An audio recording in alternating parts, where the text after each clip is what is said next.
What's everyone? I'd like to talk a little bit today about another of our very basic blocks, this time Uchi Uke, inside block. Interestingly, other styles often call this Soto Uke, and this one Uchi Uke.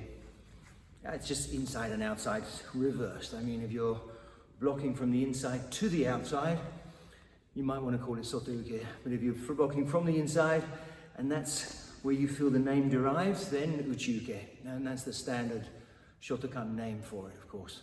Rather like Agi Uke, even like Soto Uke, to be honest, you know, with the discussion we had about Soto Uke not coming from here when we do it in combat, and Agi Uke not being particularly effective. Uchi Uke is in the same category. It's something we practice all the time, obviously from Heian Nidan all the way up. It's up there in Sochin, it's in many of the Sai Sensei kata, and yet we don't really use it as is.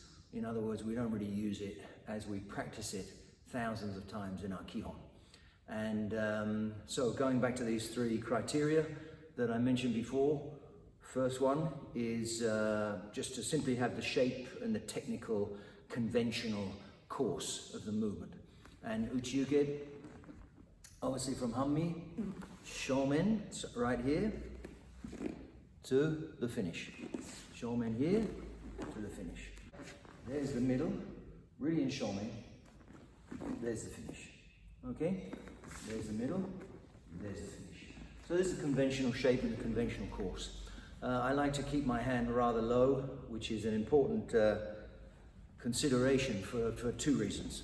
One is that obviously the higher it is, the more restricted you are in what you can block. You know, you're going to be blocking above here. So even if it's high up here and you're blocking somewhere way up here, you know, you start getting jammed up in the armpit.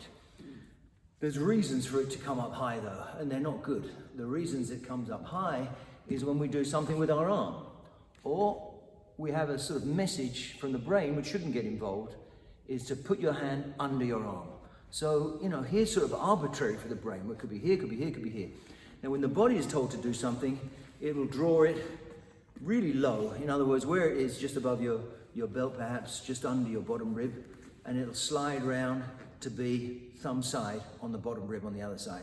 So, for two very good reasons, that's where it should start. One is that the body's doing the prep, and the other is that you're going to get all this potential to you know, blocking space to use.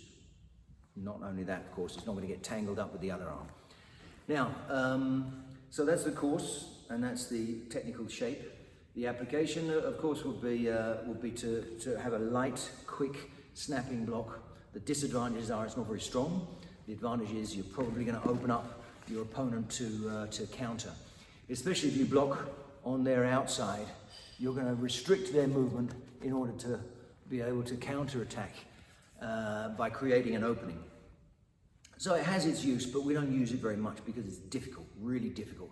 So why is it in almost all of our Shotokan kata, from right near the beginning, obviously not Heian Shodan, but Heian Nidan, all the way up to the most advanced kata. And it's part of our syllabus in every test. Basai Dai is loaded with Uchi Uke so many times. It also lends itself quite nicely to a strike. And in terms of application, as we mentioned in Soto Uke, you can hit and then strike with the inside edge of your forearm. So this will be considered the outside edge, this will be considered the inside edge. So that's another reason why we might call it Uchi Uke, inside block rather than outside block, coming from that outside edge.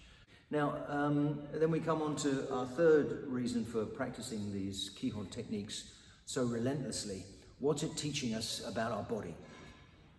And I mean, for me, it's very clear with inside block. It's teaching our body to be in balance. When you try to find these reasons, first of all, you have to look for how things are done badly. And then you have to ask yourself, well, why is it done badly? So for example, Uchi Uke, a bad Uchi Uke, well, several things can be bad, of course, but one of them is to put too much strength on this left arm blocking and then swing the arm. In other words, it's all about the right arm. And then if you want to stay in Hammi, you've just got the arm, or ends up twisting this way, which is not good, unless you're using both arms, but that's a different thing. Anyway, so that's the problem. Rather like Soto Uke, in other words, holding it back too much, Uchi Uke, we pull it round too much, and once again, the arm is leading the body, when the body should be leading the arm. And as we've spoken about in other blocks, in the middle, we want to be center, squared, and everything else. How do we get that? Well, we get that by using the opposite side. Now, I'm going to use my left side to draw this into the middle. Then, use my left side again to stop the right arm dominating. In other words, if I'm blocking with my left, it wants to go over there, and it wants to come back. It's not being guided, and all our missiles, if you like, should be guided. All our weapons, all our blocks, our kicks and strikes and everything else should be guided by the center. If this is allowed to do the leading, then it's a very bad sort of strategic thing, because it doesn't have depth and control to it. So from here, clearly the control and the central perfect point is here. Then the second half, you're using your body to align this arm and send it rather than this arm leading. So there we have our reasons for this block being so important, despite not using it very much. As we go from here, that could be a hit, and then the second half could be another hit. As we go back, this can be a parry, or keeping someone at bay, and this could be the block, or if you're here, this could be grabbing, pulling onto a strike, back of the elbow, or here is an excellent knockout. So it can be used for a whole bunch of things, but only used effectively if the body's in control. And the body's only in control if it's in balance. And this particular block is the block for getting us in balance. If I do a couple away from you, you'll see imbalance, and then to the pump. From here, using my right side, using my left side, even though I'm blocking with the other side. And when you have that, the body makes intuitive adjustments along the way to the opponent's distance, their technique, whether it's necessary or not, whether you have to change your mind or not, whether you have options, in other words. So the other thing is, when you use your body, you're not really so much using your right side and your left side as, slightly right of center, slightly left of center. So these parts are drawing in the outside parts. And you see my elbow comes way across here.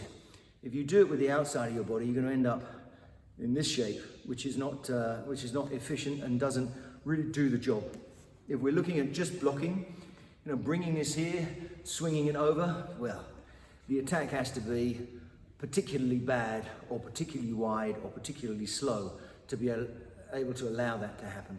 When you have this prep phase coming out again, out, as we have in Uchi Uke, Gerambarai, Shitouke, these things, then you need to be prepped really quick. And the best way to prep is to squeeze those together.